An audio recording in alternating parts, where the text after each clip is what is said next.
Welcome to session 1. Let's jump straight into it.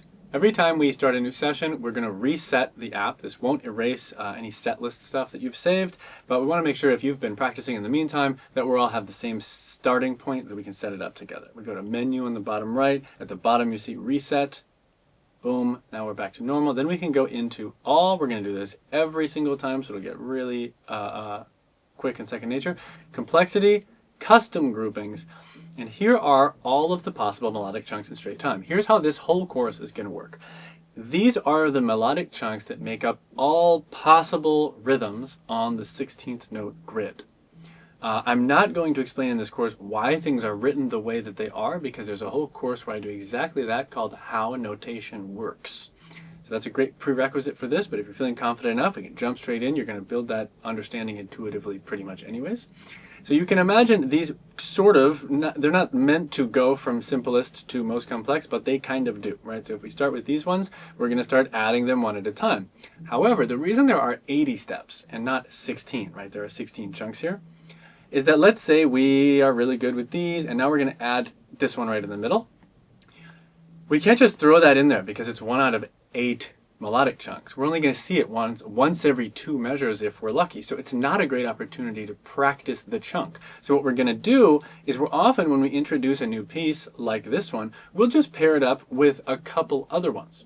So that's going to give us exposure to that new chunk a ton in combination with strategically chosen by me other groupings. So we might do that first, and then we might keep that and do these 2, right? And then we might add a rest in there and go like this. And then eventually we're starting to mix it with all of the existing chunks, but in a way that really gives us a lot of exposure to the new piece of information. That's how this whole thing is going to basically work. And today we're going to jump in with the most basic building blocks, the quarter note and the quarter note rest. So when we select these and we click confirm, it's going to give us infinite random rhythms only using the chunks we've selected. And we're going to turn reading mode on, play along mode on. Reading mode means that it keeps giving us new rhythms as we go, so you're getting infinite sight reading. In play along mode, it enables you to tap along and give yourself a score, basically. It'll measure your accuracy as you're playing. Obviously, when you're following my lesson and you're doing it on the screen, you're not going to get your accuracy, you're going to get my accuracy. That's why I advise doing an extra 3 minutes of practice after our group session here, where you turn me off. You can even adjust the tempo however you want when you do your own session, if you want to do it faster or slower, and do that session on yourself. It's going to be really good practice not to hear me counting and not to hear me sort of guiding you through it. It'll be like taking the training wheels off. So, without further ado, let's jump into our first session. I'm going to set 3 minutes on my timer. And this is going to be a great opportunity to practice our counting, which is going to contribute to our bar awareness, right? There's not a lot of cool rhythms when we come to quarter notes. We're just going to get good at 2 things: counting the bar and differentiating our accented note vocally from our ghosted note, which is just marking the time, right?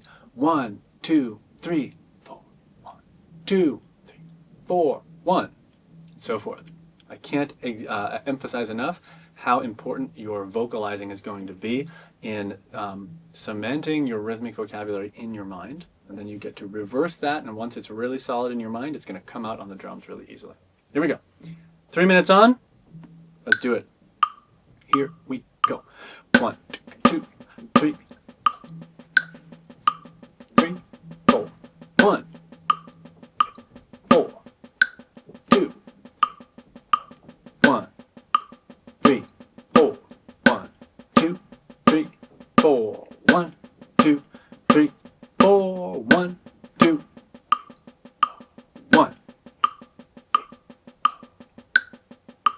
3, 4, 3, 4, 2, 3, 4, 1, 2, 4, 1, 2, 3, 4, 1, 3, 4, 3, 4, 2, 4, 1, 2, 4, 2, 3, 4, 1, 2, 4. Yes.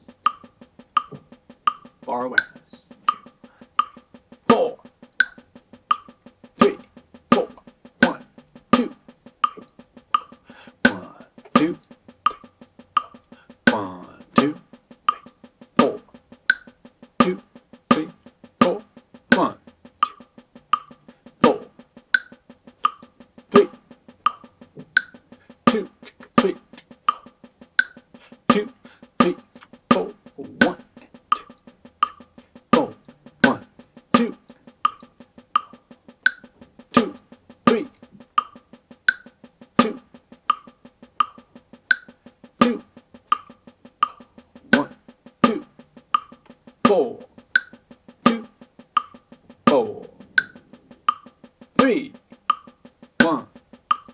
3,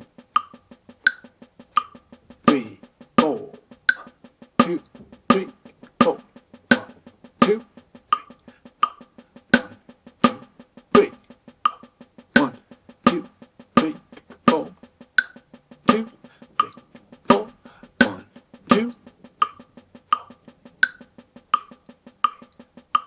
1, 3, 2, 4, 3, 2, 3, 4, 1, 2, 4, 3, 4, 3, 4, 1, 2, 3, 4, 2, 3, 2, 4, 2, space, 2, 3, 4, 1, 4, 1, 2, 3, 4, 2.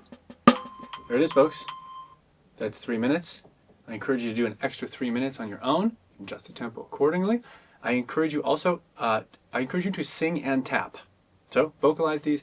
Also tap it wherever you want. It doesn't matter at all. I'm tapping on the screen. If you're doing play along mode on the app, tap on the screen.